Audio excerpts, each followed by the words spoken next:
तो सबसे पहले आज के हम क्लास में जानेंगे कि बहुपद है क्या। तो देख सकते हो बहुपद, बहुपद के बारे में बताया गया है कि जिस पद में चर का घात एक पूर्ण संख्या हो, यानी जिस पद में चर का घात क्या हो, एक पूर्ण संख्या हो। पूर्ण संख्या के मतलब क्या होता है कि जैसे पूर्ण संख्या का मतलब 0, 1, 2, 3, 4, 5 सो ऑन, यानी किसी भी पद में चर का घात यदि एक पूर्ण संख्या हो उनको हम बहुपद कहेंगे। जैसे x के पावर 0 हो, x के पावर 2 हो, x के पावर 3 हो, x के पावर 4 हो सो ऑन। अगर ऐसे टर्म आपको जहां भी दिख जाएगा तो आप कह सकते हो यह एक बहुपद है।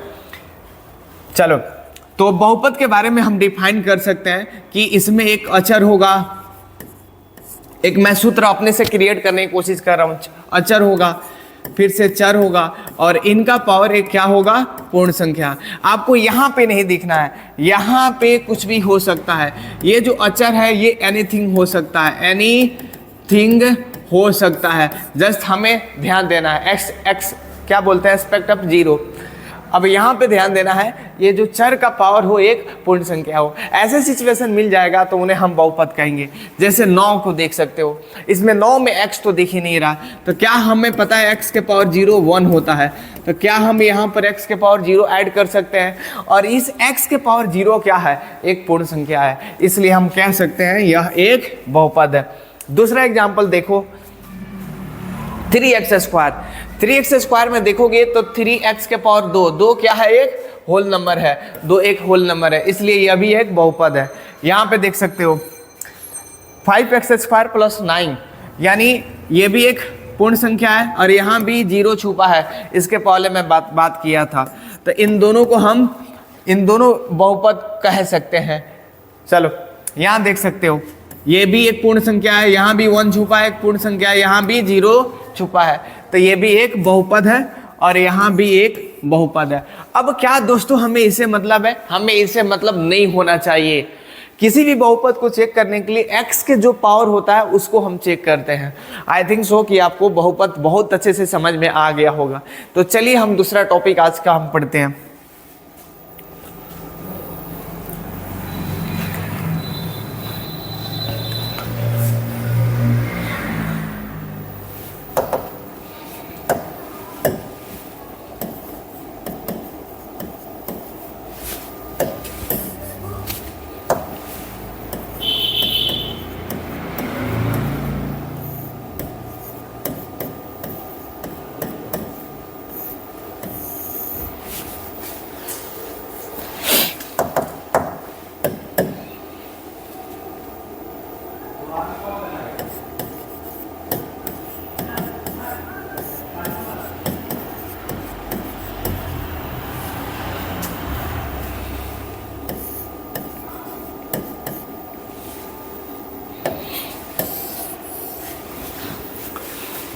चलिए हम दूसरा टॉपिक पढ़ते हैं। दूसरा जो टॉपिक है दोस्तों देख सकते हो, बहुपद के घात। तो बहुपद के घात का मतलब होता है कि किसी बहुपद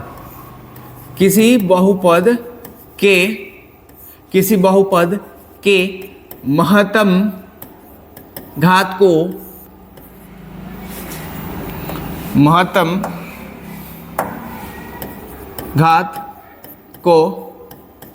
बहुपद का घात कहते हैं।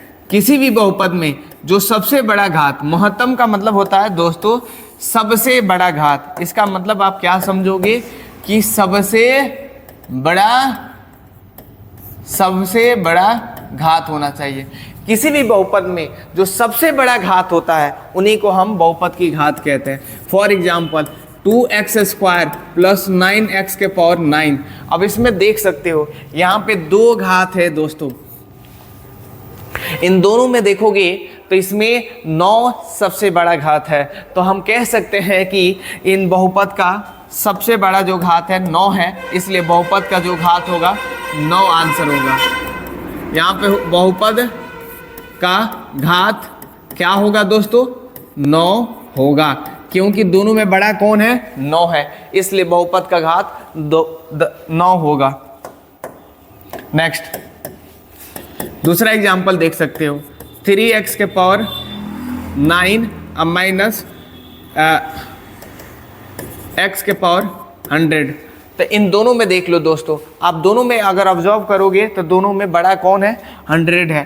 तो बहुपद का घात कितना होगा? बहुपद का घात यहाँ पे 100 होगा। बहुपद का घात 100 होगा। एक और हम क्वेश्चन दोस्तों लेते हैं। मान लो x के पावर 100 है और यहाँ पे 100 के पावर 200 हो, कुछ भी हो। अब बताओ यहाँ पे बहुपद का घात क्या होगा? तो मैं कई बार बोला हूँ दोस्तों कि हमें यहाँ पे देखना है। सबसे पहले क्या हम यहाँ पे ये 200 टर्म देखेंगे? क्योंकि अब देखोगे ये टोटल एक अचर पद है, तो इनसे हमें मतलब नहीं है। ये जो x का पावर जो घात होता है उनसे हमें मतलब होता है कि ये x का घात यदि 100 है तो इनको हम कहेंगे कि ये 100 है। क्योंकि इसका नंबर तो कोई ना कोई एक वैल्यू निकल जाएगा, तो इनसे हमें मतलब नहीं है। तो यहाँ पे बहुपद का जो घात होगा 100 होगा।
दोस्तों अगर हम देखेंगे बहुपद के घात को बेसिकली 3 भागों में बांटा जाता है।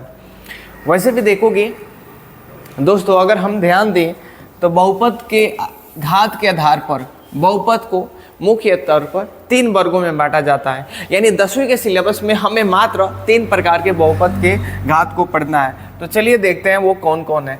सबसे पहले रैखिक बहुपद, जिसमें इसमें बहुपद का घात 1 होता है, दूसरा होता है द्विघात बहुपद और तीसरा त्रिघात बहुपद होता है। चलो हम बारी बारी से तीनों के बारे में पढ़ते हैं।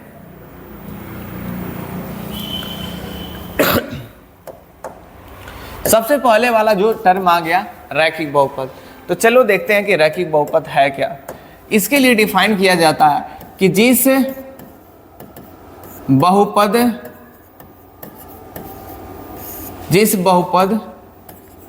का घात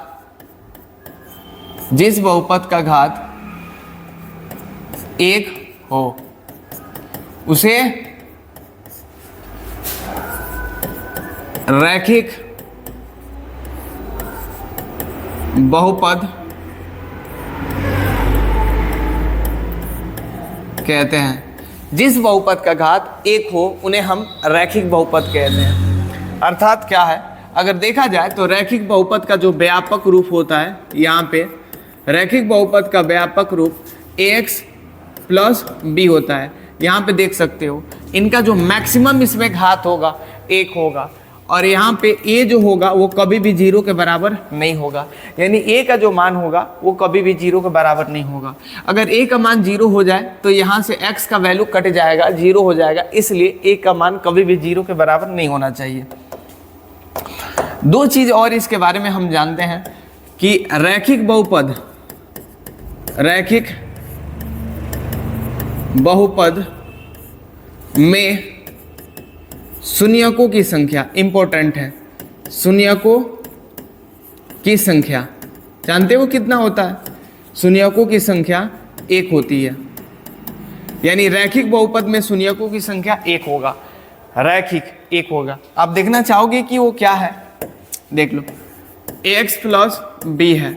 अगर इसका हम शून्यक निकालने की कोशिश करें तो ax बराबर माइनस बी होगा, और x का मान क्या होगा, माइनस बी बटे ए होगा। क्या आपको इतनी बात समझ में आया?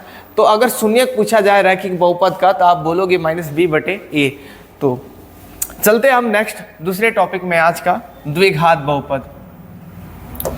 सेम टू सेम हम डिफाइन कर सकते हैं कि जिस बहुपद की घात 2 हो, जैसे बहुपद के घात 2, जिस बहुपद की घात 2 हो उसे द्विघात बहुपद कहते हैं। जिस बहुपद की घात 2 हो उसे द्विघात बहुपद कहते हैं। ठीक है, क्या आपको इतनी बात समझ में आया? जैसे हम यहाँ पे देख सकते हैं द्विघात बहुपद का अगर व्यापक रूप की मैं बात करूँ तो इनका व्यापक रूप होगा ax स्क्वायर प्लस bx होगा और प्लस c बराबर 0 होगा। जहाँ देख सकते हो यहाँ पे कौन सा वैल्यू 0 नहीं होना चाहिए, याद रखेंगे, जिसके वजह से द्विघात बहुपद बना है वो वाला मान कभी भी 0 नहीं होना चाहिए। मतलब ये है कि यहाँ पर जो x स्क्वायर का जो गुणांक है, x स्क्वायर का जो गुणांक है a, यानी a का मान यहाँ भी 0 नहीं होना चाहिए। a का मान 0 होगा तो ये वाला वैल्यू यहाँ से हट जाएगा, तो ये रैखिक द्विघात बहुपद ना बन करके ये रैखिक बहुपद हो जाएगा।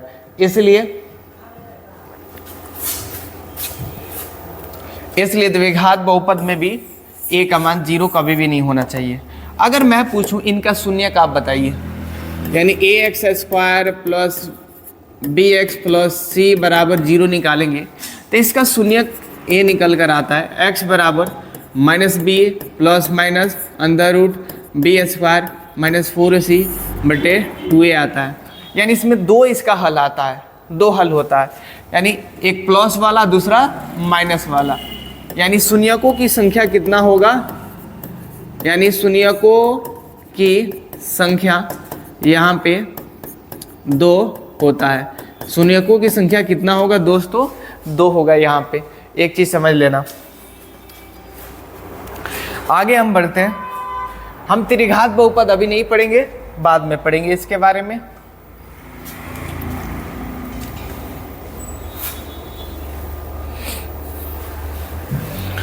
चलो दोस्तों अभी हम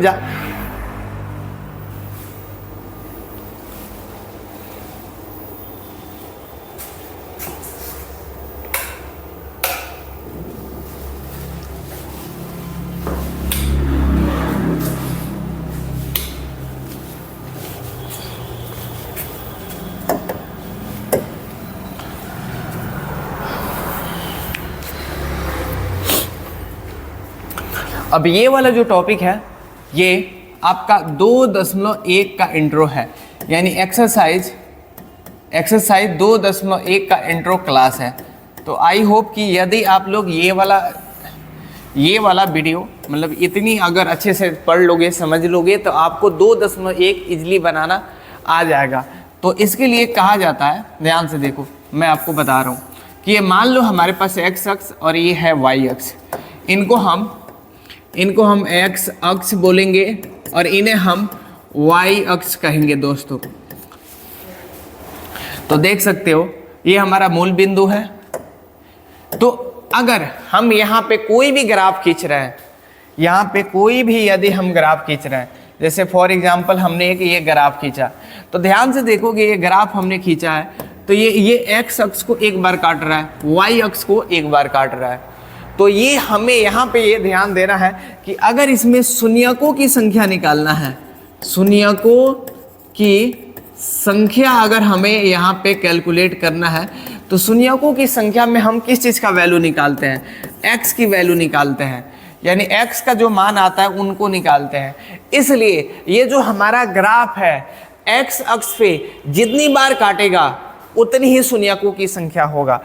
यानी किसी भी ज्यामितीय आधार पे अगर हमें शून्यकों की संख्या पता करना है तो क्या हम देखेंगे कि x अक्ष पर आलेख द्वारा काटे गए बिंदुओं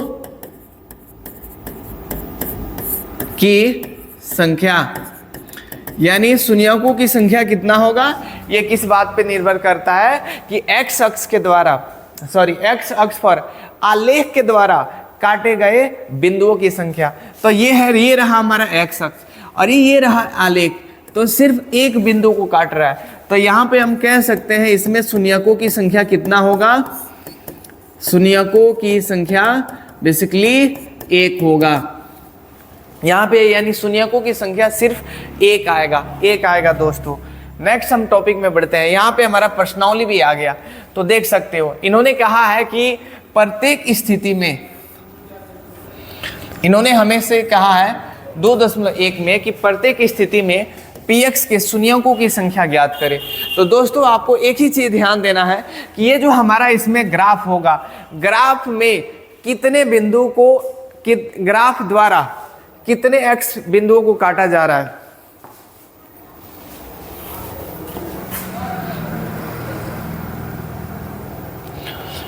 अब दोस्तों इसमें हमें क्या निकालना है, शून्यकों की संख्या निकालना है। अगर शून्यकों की संख्या इसमें हमें निकालना है तो इसमें जस्ट हमें ये देखना है कि ये जो हमारा आलेख है ये x अक्ष को कितनी बार काट रहा है। एक बार काटेगा तो शून्यकों की संख्या 1 होगा, 2 बार काटेगा तो शून्यकों की संख्या 2 होगा। तो चलो हम देखते हैं। तो यहाँ पे दोस्तों देख सकते हो कि ये सिर्फ y अक्ष को काट रहा है। यहाँ ये हमारा x अक्ष है और ये y अक्ष है, तो ये x अक्ष पे कहीं भी नहीं काट रहा है। ये जो हमारा आलेख है, ये जो हमारा आलेख है x अक्ष को नहीं काट रहा है, इसलिए यहाँ पे मैं कह सकता हूँ शून्यकों की संख्या कितना होगा। आप खुद से ही बोल सकते हो शून्यकों की संख्या 0 होगा, यानी यहाँ पे शून्यकों की संख्या 1 भी नहीं आएगा क्योंकि ये x अक्ष को एक बार भी नहीं काट रहा है। चलो हम दूसरे सवाल की ओर बढ़ते हैं। तो ध्यान से देखोगे दोस्तों, तो यहाँ पे ये जो है हमारा ये जो ग्राफ है ये x अक्ष को कितने बार काट रहा है, सिर्फ इस एक बिंदु पे काट रहा है, सिर्फ एक बिंदु पे काट रहा है। तो मतलब हम कह सकते हैं कि यहाँ पे शून्यकों की संख्या 1 होगा, यानी इसमें शून्यकों की संख्या 1 होगा। चलते हम थर्ड क्वेश्चन में। यहां पे दोस्तों देख सकते हो अब इसमें शून्यकों की संख्या कितना होगा, बताओ इसमें शून्यकों की संख्या कितना होगा। तो देख सकते हो 1 बार, 2 बार और ये 3 बार काट रहा है। तो यहाँ पे हमारा शून्यकों की संख्या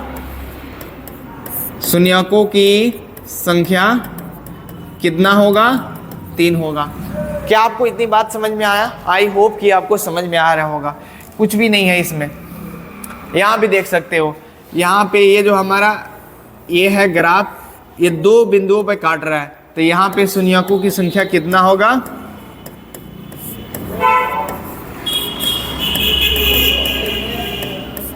2 होगा। चल डन, क्या डन हो गया? चलो यहाँ पे देख सकते हो, ये देख सकते हो, मैं रिपीट कर दे रहा हूँ, 1 2 3 4। यहाँ पे शून्यकों की संख्या इसमें कितना होगा,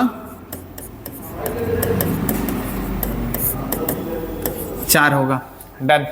चलो आई होप इतनी बातें समझ में आई होगी और आपको बहुत अच्छे समझ में आई होगी। चलो हम बढ़ते हैं अगले अध्याय में।